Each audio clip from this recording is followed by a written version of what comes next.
When Russia's invasion began, President Zelensky was defiant. He promised to defend every inch of Ukraine's territory. Now he's open to concessions. He's open to abandoning his quest for NATO membership.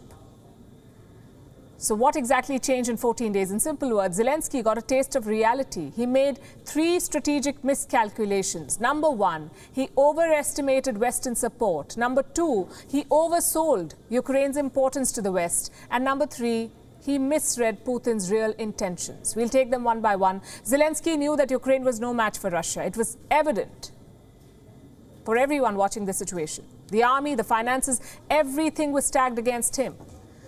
But Zelensky thought he had a trump card, the West. And he had good reason to think so. Joe Biden refused to guarantee Ukraine's neutrality. He refused to pull back from NATO's eastern flank. Instead, he expanded military assistance. He flooded Ukraine with lethal weapons. Clearly, Biden was invested in the fight. The question was, how invested? Listen into what Zelensky said on the 1st of September last year, weeks before the Russian buildup began.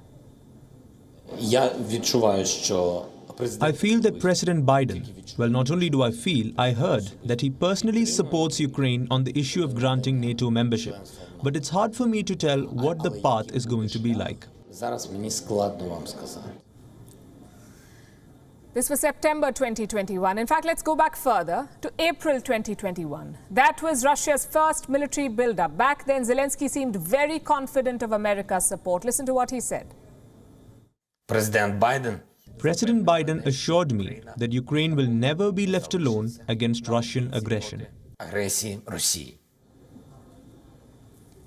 Ukraine will never be left alone. April 2021, that was Biden's promise. So naturally, Zelensky hoped for big things. He thought the military aid was just the start, that more would come, more help.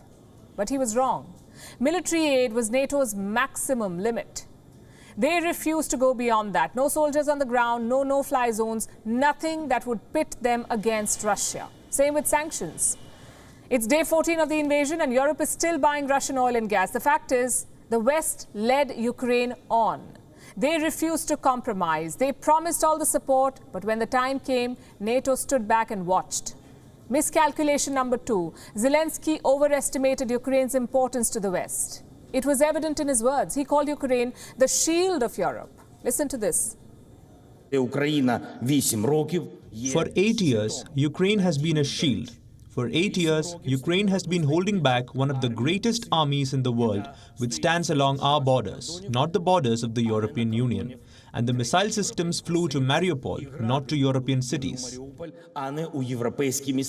These events confirm that comprehensive security in Europe is impossible if Ukraine's sovereignty and territorial integrity is not restored. Again, he was wrong. Ukraine was expendable for the West. They were not serious about the NATO membership. They were not serious about the sanctions. For them, Ukraine was just a useful tool, something to irritate Vladimir Putin, that's all. But that useful tool had an expiry date. It was February 24th when Russia invaded. And this has happened before. Think back to Afghanistan in the 1980s. America funded the Mujahideen to fight the Soviet army. Was it because Afghanistan was strategically important for the West? No, it wasn't. The sole objective was to give the Soviets a bloody nose. Afghanistan was also a useful tool for the Americans. Same with Georgia. America armed them in the late 2000s. They trained Georgian soldiers. They promised NATO membership in the future. But when war broke out, NATO recoiled. Zelensky made that very same mistake. He believed that Ukraine was a key strategic asset for NATO. He was wrong. For NATO, Ukraine was just another pawn.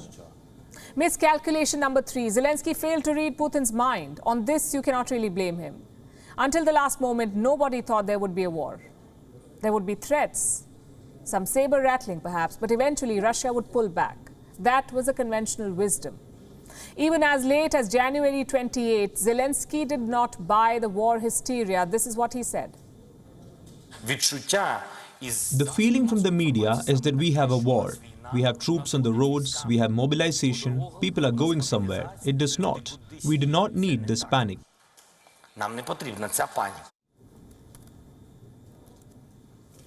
In hindsight, should he have prepared better?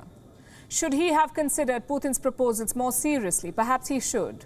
But put yourself in Zelensky's boots. You have the world's most powerful military alliance promising support. You have lethal weapons pouring in every day. You have promises of unprecedented sanctions on Russia.